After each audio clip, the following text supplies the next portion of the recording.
खुदावन यीशु मसीह नासरी के नाम से आपको सलाम। थैंक यू वेरी मच हमारे साथ इस लाइव स्ट्रीम में ज्वाइन करने के लिए। खुदा आपको बरकत दे। थैंक यू वेरी मच आपके कमेंट्स के लिए।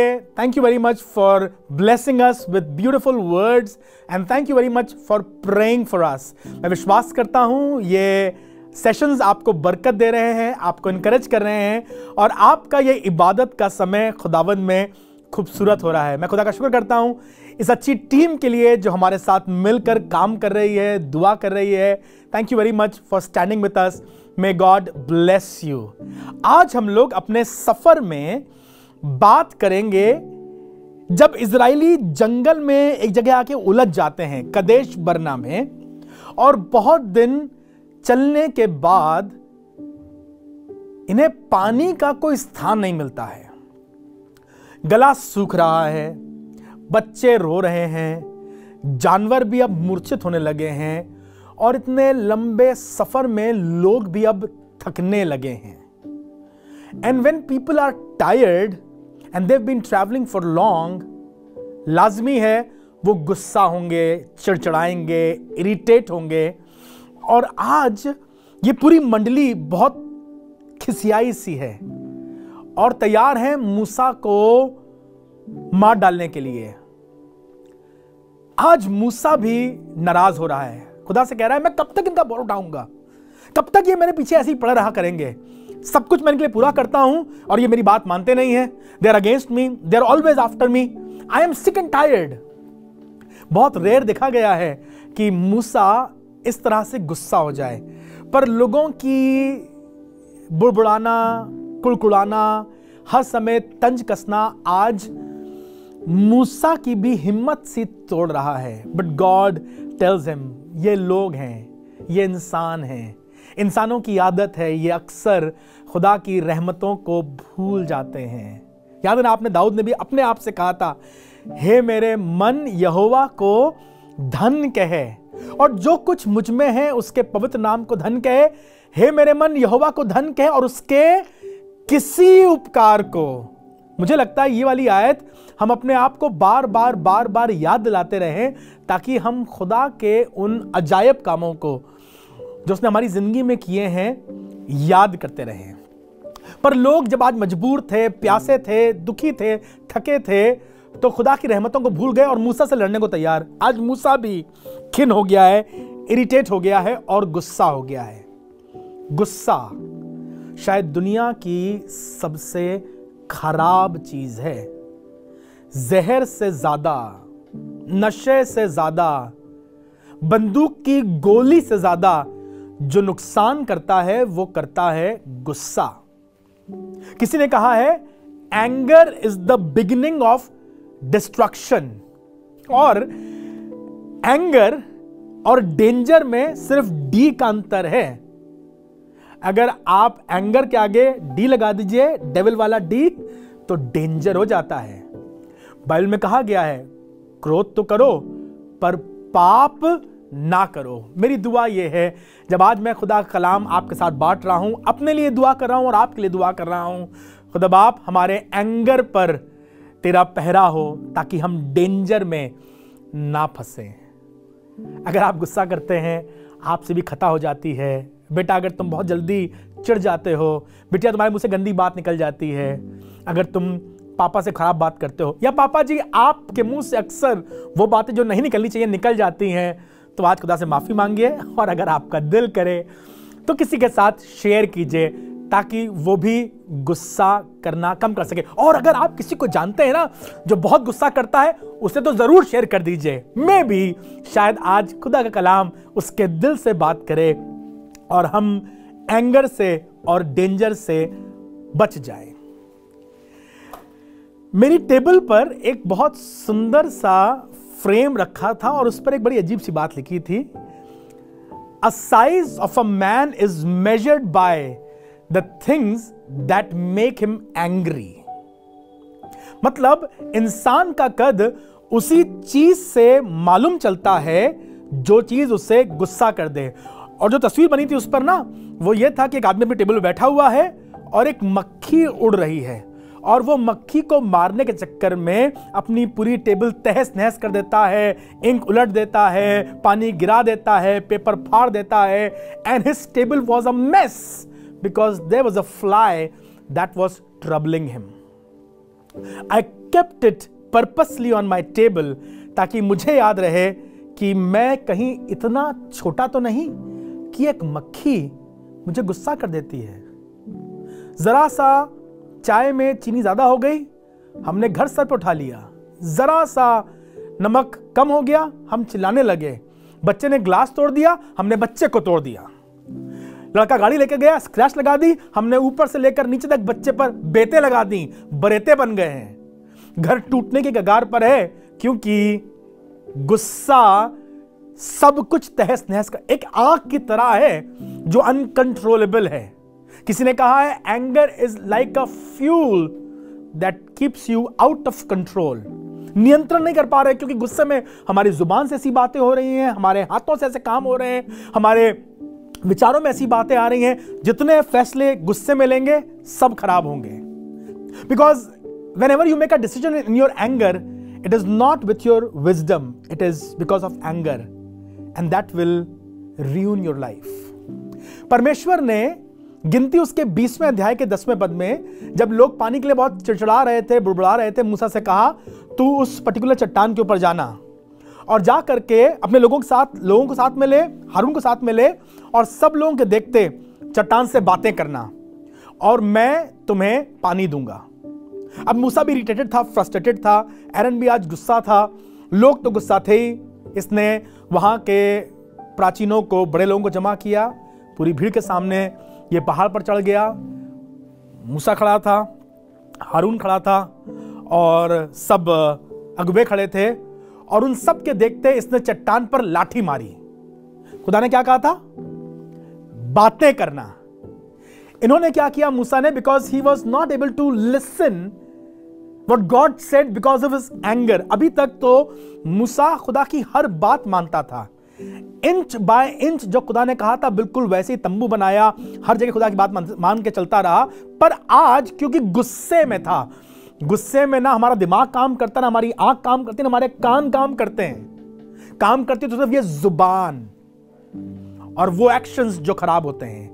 आज मूसा से गलती हो गई, उसने खुदा की बात ध्यान से नहीं सुनी और जाकर चट्टान पर लाठी मार दी। आज भी उस होरेब पहाड़ के ऊपर सऊदी अरेबिया में वो चट्टान है। अगर आप सर्च करना मांगे तो इंटरनेट पे कर सकते हैं। लगभग 40 फुट ऊंची, बीच में पहाड़ पर 40 फुट ऊंची एक चट्टान है जो बीच से टूटी हुई है, और पानी का अभी भी वहां अंश या पानी के कारण जो काई जमा होती है वो अभी भी वहां पर दिखाई पड़ती है। रेगिस्तान में, पथरीले पहाड़ों के ऊपर, सऊदी अरेबिया में होरेब पर्वत के ऊपर वो चट्टान आज भी दिखाई पड़ती है। क्या हुआ? पानी निकल आया। The water gushed out of the rock. लोगों ने पिया, संतुष्ट हो गए, सिराब हो गए, लेकिन खुदा बाप नाराज हो गया। और खुदा ने मूसा से कहा, मैंने तुझसे कहा था कि तू लोगों के सामने चट्टान से बातें करना और वो चट्टान तुझे पानी देगी, पर तूने क्या किया? लाठी मार दी। और इतना गुस्सा हो गया खुदा बाप कि उसने मूसा से और हारून से कहा, क्योंकि तुमने मुझे लोगों के सामने पवित्र नहीं ठहराया, इसलिए तुम्हारा कनान कैंसिल। खुदा बाप इतनी बड़ी सजा एक छोटी सी गलती की कि तुम मूसा को, मूसा जैसे दीन, मूसा जैसे सच्चे और मूसा जैसे काबिल सेवक को और हारून जैसे ईमानदार आदमी को कनान लेके नहीं जाओगे। इतना गुस्सा क्यों? You know why God was so angry and mad on them? Bible कहती है, पहला कुरिन्थियों 10वां अध्याय 3 पद, और हम सबों ने उस आत्मिक चट्टान से पिया जो उनके साथ साथ चलती थी, और वो चट्टान मसीह था। Oh, there is a revelation in this. Why God was so angry with Moses कि उसने मूसा का कनान उससे छीन लिया, क्यों? क्योंकि ये चट्टान जो उन्हें पानी पिला रही थी, पहली बार में लाठी मारी गई, उसने कहा ठीक है, पर दूसरी बार उसने कहा था सिर्फ बातें करना। मूसा ने लाठी मार दी और खुदा ने कहा कि तुम्हारा कनान कैंसिल, क्योंकि तुमने मेरी बात समझी नहीं और मुझे पवित्र नहीं ठहराया। परमेश्वर ने बिनाए आलम से पेशतर अपने इकलौते पुत्र को एक बार मनुष्य जाति के उद्धार के लिए ठहराया था कि वो दुख उठाए, वो कोड़ों की मार सहे, उसके हाथों में कीले और उसके पैरों में कीले ठोकी जाएं, उसके पांजर में भाला मारा जाए, सर पर कांटों का ताज और क्रूस उठाए, पर नॉट अगेन। दूसरी बार नहीं। दूसरी बार तुम सिर्फ बात कर सकते हो, प्रार्थना कर सकते हो, उससे विनती निवेदन कर सकते हो। यह चट्टान जो यीशु मसीह का प्रतीक थी, मूसा नासमझी में, मूसा क्रोध में और मूसा अपने एंगर में भूल गया। खुदा ने उससे क्या कहा था? And he went and he had smitten the rock. पानी तो निकल आया, परमेश्वर ने अपनी बात तो मूसा और लोगों के सामने पूरी कर दी, पर उसने कहा तूने मेरी बात का मान नहीं रखा। मैं नहीं चाहता हूं दोबारा कोई मेरे इकलौते पुत्र यीशु पर आंख भी उठाए। आपसे कहना मांगता हूं, खुदा खादिमों, चिंता मत करो, कोई कुछ भी करे, लेकिन उस यीशु मसीह का बाल भी बाका नहीं कसता है। They can stop you from going into the church building, but they can not harm Jesus Christ. शायद तुम्हारे शरीर को नुकसान पहुंचा सकते हैं, पर कलीसिया को नुकसान पहुंचाना उनके बस की बात नहीं है। जब फिरौन नहीं कर सका और उसके बाद ढेरों बड़े बड़े योद्धा और ताकतवर लोग आए, हिटलर जैसे, नीरो जैसे और एपिफेनीस तक कुछ नहीं कर पाए, टाइटस भी हार गया। मैं विश्वास करता हूं स्वर्ग का परमेश्वर अपनी तेजस्वी कलीसिया को बना रहा है और अंधकार के फाटक उस पर प्रबल ना होंगे। यह यीशु मसीह का कहा गया वचन है, and nobody can challenge it. मूसा से गलती हो गई। मूसा ने उस चट्टान पर जो मसीह था दूसरी बार लाठी मार दी। परमेश्वर ने कहा I can not tolerate this, I can not tolerate कि कोई मेरे बेटे यीशु पर दोबारा कीचड़ उछाले, दोबारा लाठी मारे, दोबारा वो चरनी में पैदा नहीं होगा। बाइबल तो कहती है अब की बार जब वो उस पृथ्वी पर आएगा तो सफेद घोड़े पर सवार होकर आएगा, उसके सामने आग की ज्वालाएं होंगी, पहाड़ मोम की तरह पिघल जाएंगे, उसके मुंह में दोधारी तलवार होगी और उसके जांग पर लिखा होगा राजाओं का राजा। मैं धन्यवाद करता हूं प्रभु यीशु मसीह हमारे उद्धार और हमारे नजात के लिए दोबारा आ रहा है। और भयभीत मत होइए, घबराइए मत। आपसे कहना मांगता हूं आपका खुदा आपके लिए आ रहा है। His second coming is very near. Church, be excited. Prepare yourself to meet the King of Kings and the Lord of Lords. And mind you, वो बर्दाश्त नहीं करेगा कि अब कोई दोबारा उसको जरर पहुंचाए, क्योंकि वो राजाओं का राजा और प्रभुओं का प्रभु है। मैं धन्यवाद करता हूं प्रभु यीशु मसीह ने मेरे लिए अपनी जान दी है और मेरे उद्धार के लिए वापस आ रहा है, पर वो ये नहीं चाहता है दोबारा कोई और उसे नुकसान पहुंचाए। लिखा हुआ है प्रकाशित वाक्य उसका 1 अध्याय उसके 7वें पद में, जिन्होंने उसे छेदा था ना, वो छाती पीट कर उसे सजदा करेंगे। अब सारी दुनिया उसके सामने झुकेगी, उसे सजदा करेगी और उसके सर सेहरा बांधा जाएगा, क्योंकि 7 मुकुट उसके सर पर धरे हैं। Now we need to understand the second coming of Jesus Christ is going to be amazing. सारी दुनिया एक साथ दिखेगी। वो राजाओं का राजा, प्रभुओं का प्रभु, उद्धार करता, सोने के सिंहासन पर विराजमान हमारे लिए आ रहा है। चर्च, अब यीशु मसीह कुचला, निर्बल और बढ़ई का बेटा नहीं, पर कि खुदा का बेटा बनकर आ रहा है। इस बात से खुश होइए। बेचारा मूसा खुदा के प्लान को समझ नहीं पाया और उसने गलती से दोबारा लाठी मार दी। आज कहना आपसे मांगता हूं, don't take any action in anger, वरना तुम अपने बच्चों को बिगाड़ लोगे। मैंने अपने घर में नियम बनाया है। हमारे जब बच्चे छोटे थे और जब उन्हें डांटना होता था, मारना होता था, समझाना होता था, तो कभी भी यह काम गुस्से में नहीं किया जाएगा। ना मैं और ना मेरी पत्नी, we will not do this in anger. अपना गुस्सा निकाल दिया, हम थक के आए थे, चिल्ला रहे थे, हमने कस के मारा, अपना गुस्सा निकाल दिया। बच्चे बिगड़ जाएंगे, खानदान टूट जाएगा। सारी दुनिया से आप प्रेज द लॉर्ड, हालेलुया अच्छी तरह से बात करते हैं, घर आकर पत्नी से बदतमीजी से बात करेंगे, खानदान टूट जाएगा।